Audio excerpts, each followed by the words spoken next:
Greetings, viewers and listeners. Meet Hook Jim here, the Wrestle Horror Podcast. With me, as always, my co-host Donnie Hoover. Donnie, you got to replace the Pennywise with Jason. I'm just. Oh, I know it. I know. If you can get a lead on one, let me know. I'm definitely looking. As soon as I get a 6-foot animatronic Jason, Pennywise is gone. You're going to put Pennywise in Haley's room then, right? Yeah, good. I might take him to work. I don't know. Have some fun with him at work. That'd be good. Joining us this week on Wrestle Horror is everybody's homie, Pompano Joe. Joe, how are you doing this evening, my friend? I'm doing great. Thanks for having me on, guys. I appreciate it. How you guys doing? We're doing great. You have become quite the fan favorite at FGW recently. I appreciate it. I work hard. I have fun out there. We got one guy in the audience is always going, "Let's go, Pompano." I hear that out of the corner of my ear. I hear it. I know exactly what you're talking about now. You say that. Yeah. Well, let's go back to the beginning. First of all, how did you come up with the name Pompano Joe? It was a name given to me by my trainer, Roger Ruffin. I started 20 years ago at Bone Crushers in the NWF. It's a place I still compete at, and I help coach there a couple days a week. I still wrestle there. It's been a long journey, but it's the name came from when I started early in my career. Roger gave it to me. It's actually a chain of restaurants down in the Florida area. So you can eat at one of my seafood restaurants if you like. But it just the name just stuck with him, and when we met, it kind of fit, my kind of personality, and I took it over and ran with it from there. Right on. And being that I grew up in the Florida area, I'm quite familiar with the restaurants, and I've spent quite a bit of time in Pompano Beach, Florida. So, that's one of the things that really tickled me when I first saw you wrestle and I saw your gimmick. It's like, okay, I get it. So that's awesome. And you've got such a following. I mean, everybody's homie. It's a great catchphrase, and it seems to resonate with a lot of the fans.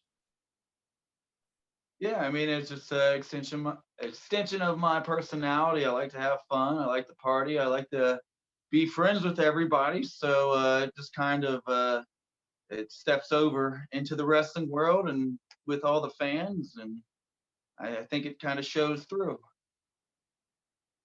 So 20 years you've been wrestling, and of course, Donnie and I are both familiar with Roger Ruffin and Bone Crushers, and you're a coach now. So I mean, how does that feel working with younger talent? I enjoy it. That's why I do it. No one's forcing me to go out and help out the newer generation.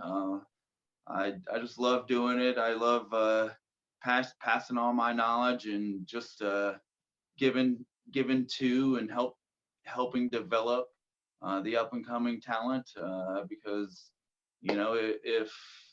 if we stop doing that, then those guys aren't gonna learn, or they're not gonna get as much from it. So it's all about just passing on to the newer generation, and it's trying to, and also at the same time, it helps me improve myself. Sometimes explaining something helps me see something in a different point of view. Okay. All right. And I've seen you wrestle at both NWF and FGW. So when it comes to FGW, since I'm more familiar with that, you've tagged with a lot of different talent. You've done some singles matches, and like I said earlier, you've really become the fan favorite there with your little catchphrases and and the hand thing, the boom and all that stuff. Um, did all that, yeah, did that come in time, or is it something that you started out with? Oh no, I mean it's all been a development over time. When when it started, Pompano Joe was a more of a beach bum, a fisherman. Uh, I still like to have fun and all that, but that really didn't shine all the way through yet. So I kind of moved from like a beach guy. Then I formed a team with longtime partner Jesse Hyde. We formed the Hippies, which we had a few year run. So that kind of, I mean, that's still, you can kind of see that in with the Everyone's Homey as well. You can kind of see that come through. It just, this part of just having fun and just enjoying the moment out there. But I just picked things up over time, and eventually one day it was kind of, it was somebody said, you need something, you need that catchphrase, somebody like you, like who's better than Canyon, and it's kind of, and it developed into who's everyone's homie. So here we are now.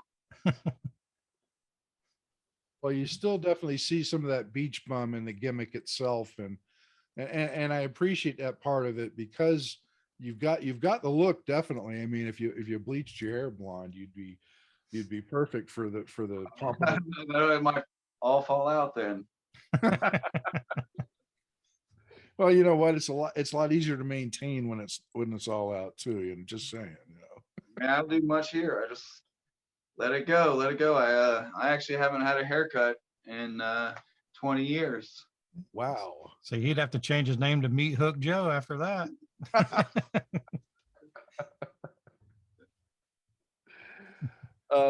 Donnie, any questions for Joe? Yeah, one thing we've talked about on a previous podcast that I want to touch on is when you guys were just talking about his character and his transformation of the character. I know with haunting, because we do haunted houses and stuff as well. When you create a haunt character, your character, like every season, you try to transform it. It progresses, like its outfit gets more disheveled, or its makeup changes, or it looks like it's aging. You try to transform your character as time goes on. Do you feel like the Pompano Joe character is kind of doing that same thing? And I know you said you're picking up gimmicks and catchphrases and stuff like that as you go, but is it other things like like the character itself is transforming and aging as time goes on? Does it seem to be like that's the case as well? I mean, I think everyone evolves and everyone kind of goes through those changes, but I mean, there's not a specific path, but I mean, I do see the evolution. You just kind of take take what you like about certain aspects and just kind of carry that over and add to it, and eventually you get that ultimate form. Nice. Yeah, let's say I started back in '97 when I started training. So, like I said, NWF and Roger Ruffin's been around for a while, and so like so, I kind of went there a couple times back when Chris Harrison and Abyss and all those guys were coming up and working out and getting shows and all that and making names for themselves. When you started training, what's Roger? Because I'm into like the training stuff. That's stuff that interests me and fascinates me. What's Roger's training style like for the people out there, and how tough was it at NWF and his training school? I mean, it's all about building you from the ground up. He likes to instill the idea of respecting the wrestling business from the get-go. And I mean, he just kind of start from the ground level with lockups and some chain wrestling stuff, and we just kind of build from there. Everybody has their own pace. A lot of cardio is involved.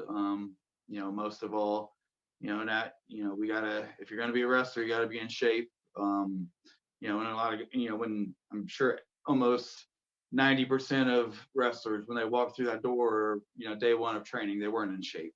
Oh yeah. So everyone needs some cardio, but it's it's about cardio and getting up those basics, and we build from there. Cool.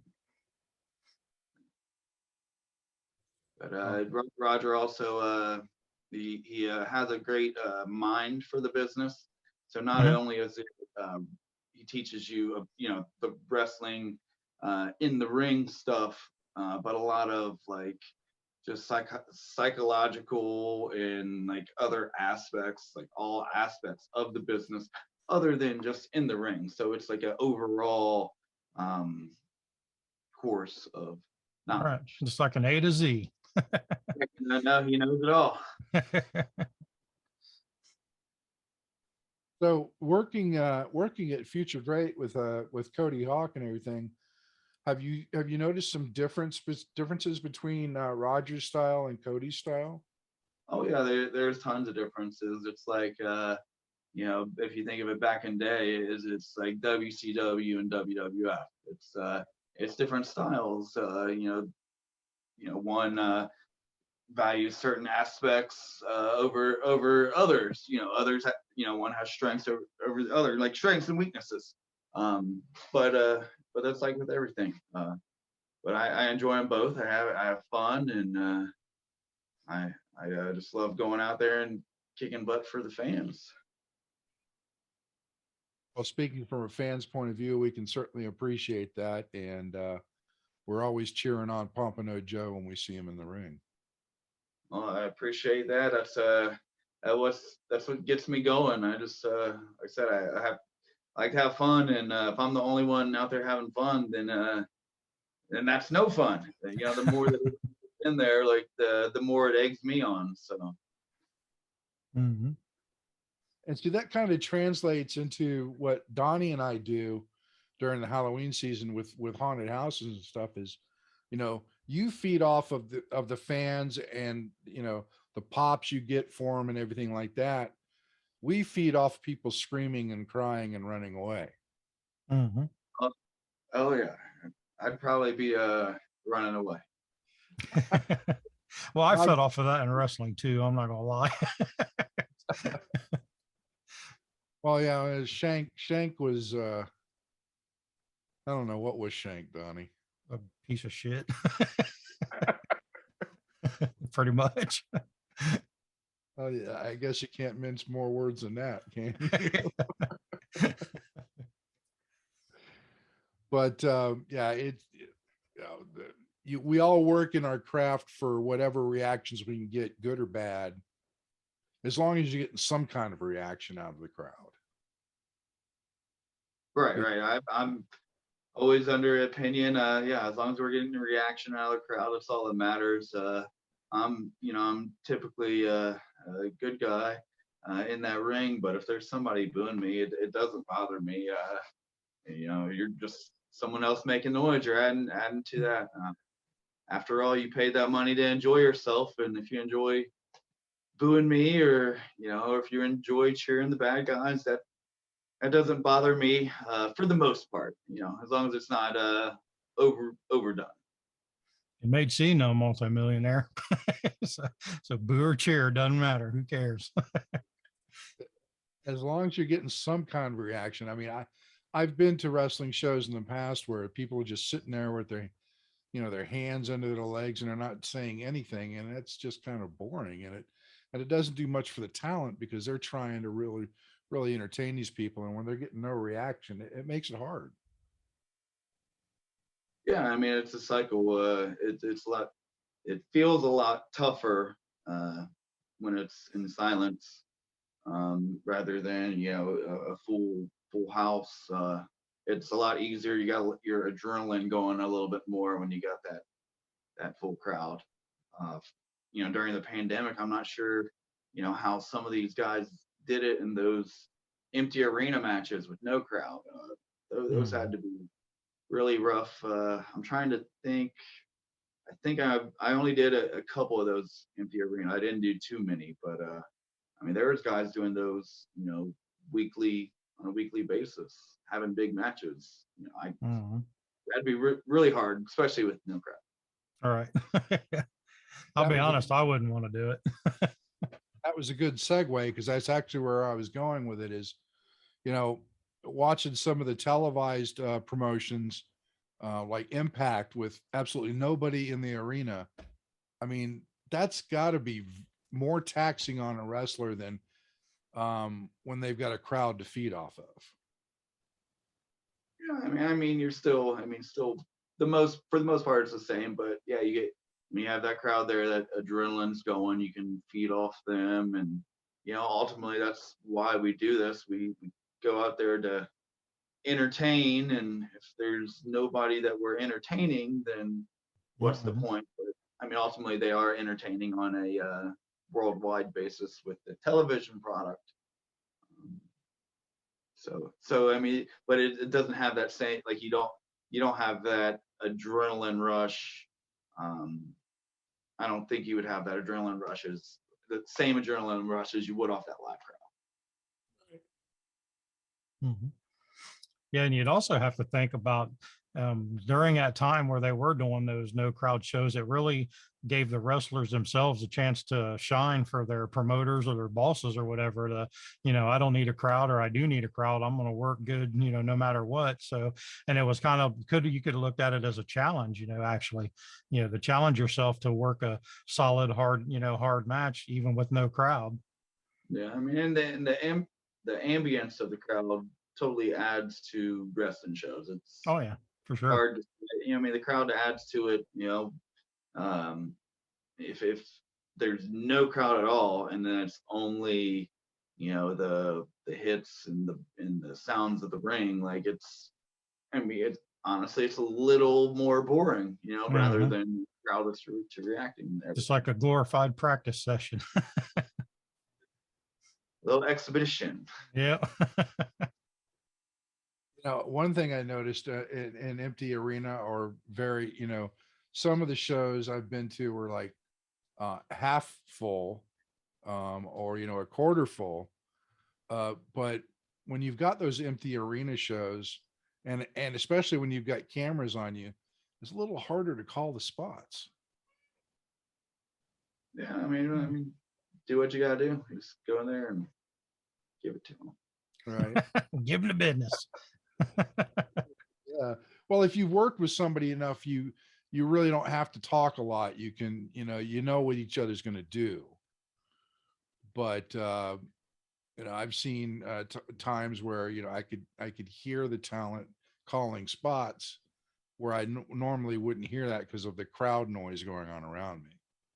Yeah. I mean, that microphone, it picks up everything, especially without that crowd. So. Right.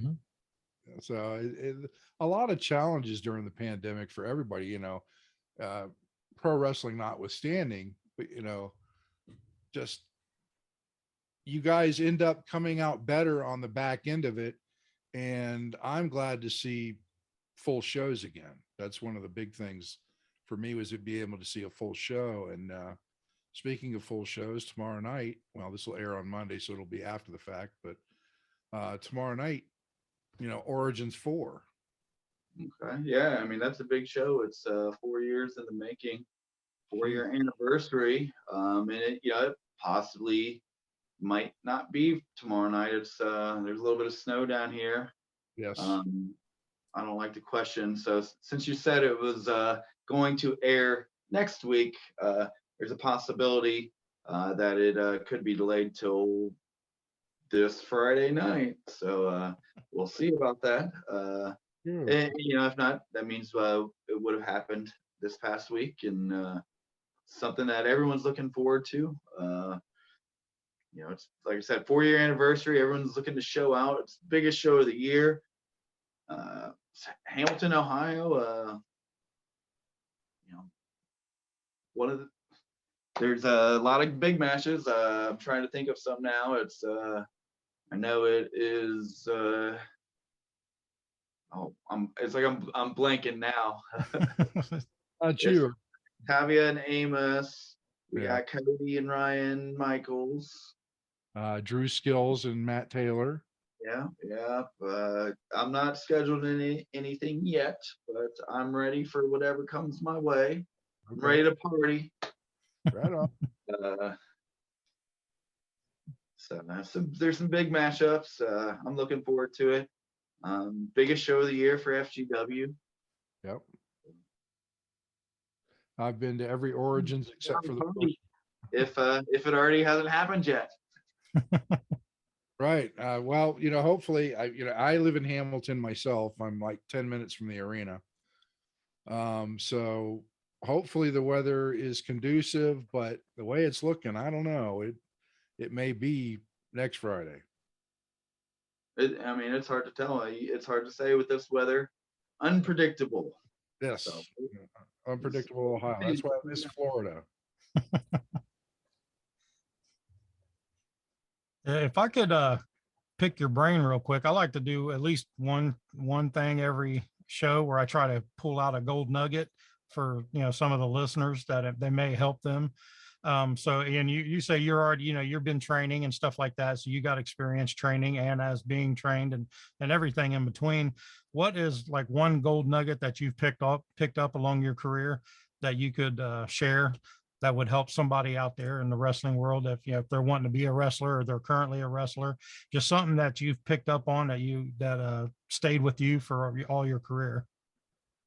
I think it's just you just got to learn how to relax. I think a lot of wrestlers get into their own heads and overthink a lot of things.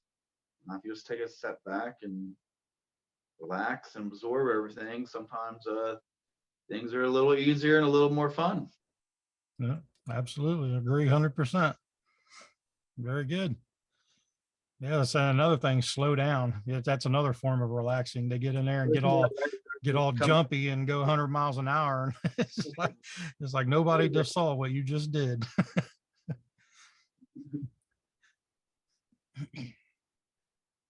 So let me ask you this, Joe.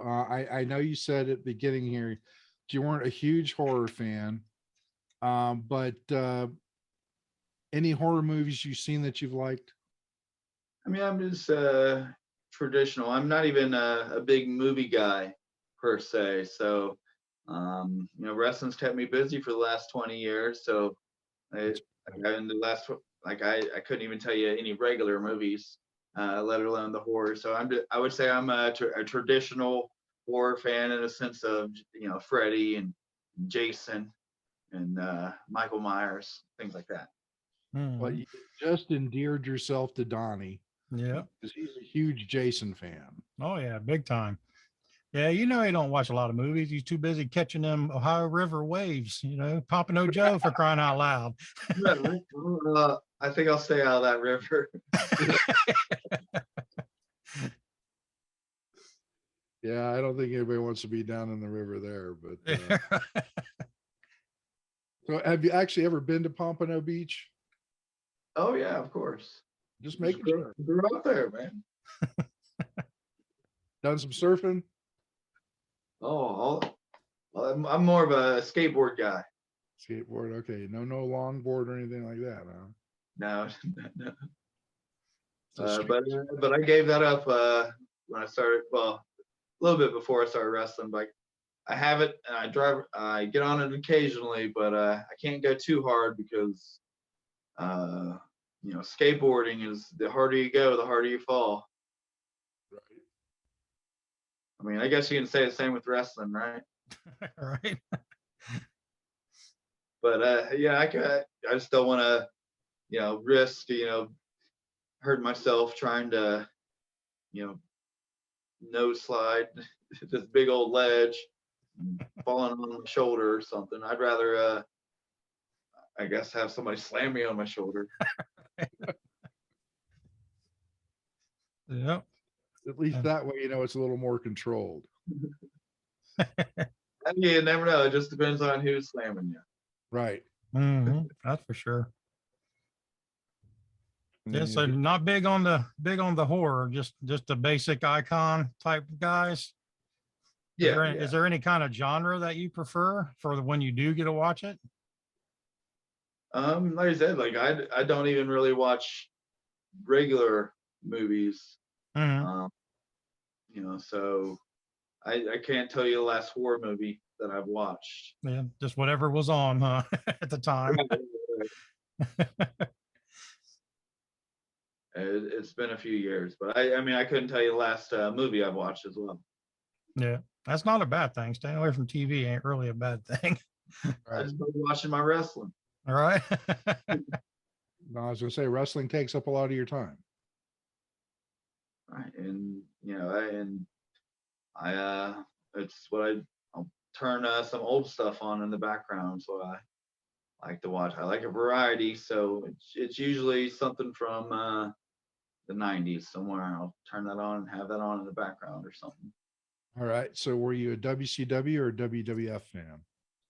I mean, growing up, I was a WWF fan, but now I'm watching more WCW 90s than Okay. WWF. I love some Bobby Eaton and Rock and Roll Express, and there's some gems from those early 90s WCW stuff, so you'll never know what you see. Oh yeah. Yeah, I was a WCW Georgia Championship guy, like Four Horsemen, all those guys, Mad Dog, Buzz Sawyer, Bruiser Brody. Those are my guys. That's what I grew up on too. I grew up in Florida, so it was Florida Championship Wrestling, Georgia Championship Wrestling, and then when WCW became what they were, I was always WCW, but I was always an NWA fan as opposed to a WWF fan. I've never been a fan of Vince McMahon, but some of his product was good in the 90s. But WCW has been my mainstay, and Sting has been one of my biggest favorites in all that time. Dusty Rhodes, and of course, the Four Horsemen, Ric Flair. I mean, love him or hate him, Ric Flair is the probably the biggest. I think he's a bigger icon than Hulk Hogan, in my opinion. But that's just. I mean, they're both a little bit influential, so we'll call it a tie. Okay. I'll take that. But I think the figure 4 leg lock outdoes the big leg drop. Again, just my opinion. So Donnie, why don't you ask Joe our question? I know it might be a little tough for him. I think he can come to this. Oh yeah, I'm sure he can come up with something. So even though you're not a big fan of horror, we have this question that we drop on everybody, and it's there's no right or wrong answer. It's just we just like to get inside the heads of our guests and see how twisted they are and if they're as crazy as we are. So the question is, you are the main serial killer in your own horror film. What is your go-to kill? Let's see. I don't know. I go to kill. Maybe I got a knife and I'm a little slasher. I guess it's kind of I don't know. I don't think I would have like a specialty kill. I think No you get finisher, huh? Yeah, I get a big old butcher knife and there you go. Boom. Yeah, just butcher them up. Yeah. There you go. It works. Big old knife will do that. No matter how you use it, right? Or maybe, since I'm everyone's homie, maybe I become their friend and then I'll just drug them up or something, and then boom, there you go. Give them some roofies, and then there you go. Then serial killer, boom. There you go. And once again, never a duplicate answer. I love it. Yeah, I've never heard the roofie thing, so yeah, that's a good one. I mean, I didn't say that. You guys did. I said party. Party. We're going to throw words in your mouth now, Joe. But so how can people find out more about you? Social media, Facebook, I know you've got. You got Twitter, Instagram, things like that, so people can find out more about everybody's homie, Pompano Joe. Yeah, all of the above. Facebook and Twitter, it's at Pompano Joe. Instagram, it's Who's Everyone's Homie. You can stop by any of the shows. We got Origins this Friday night or any other Friday night down the FGW in Hamilton. We have NWF. It's coming up. We have shows in Ludlow at the Ludlow Theater on Saturday, February 5th, and Mount Orb on the 19th, and then we're in Covington on the 26th. So we got a full month right there as well. So you can check me out at any of those shows. You got a pretty busy schedule coming up. Yeah, just a little bit. So, and if you want to make it more busier, just contact me, and we'll see what we can make happen. Nudge, nudge, Donnie. There you go. Never say never, you know how it is. Well, so with that being said, Joe, thank you so much for coming on to Wrestle Horror with us. We love having conversations, and this is no different. We like to learn about wrestlers. We like to learn about haunt people that we talk to. So once again, thanks so much for coming on the show. And check him out at Origins or any of the aforementioned shows. Go to his Instagram, go to his Twitter or Facebook, find out more about what Pompano Joe is doing next, and make sure you go out there and support him and let him know that you're a homie for him too. Okay, I appreciate you guys. Thanks for having me on. With that being said, I'm Meat Hook Jim, along with Donnie Hoover and everybody's homie, Pompano Joe. We'll catch you on the next episode. See you guys.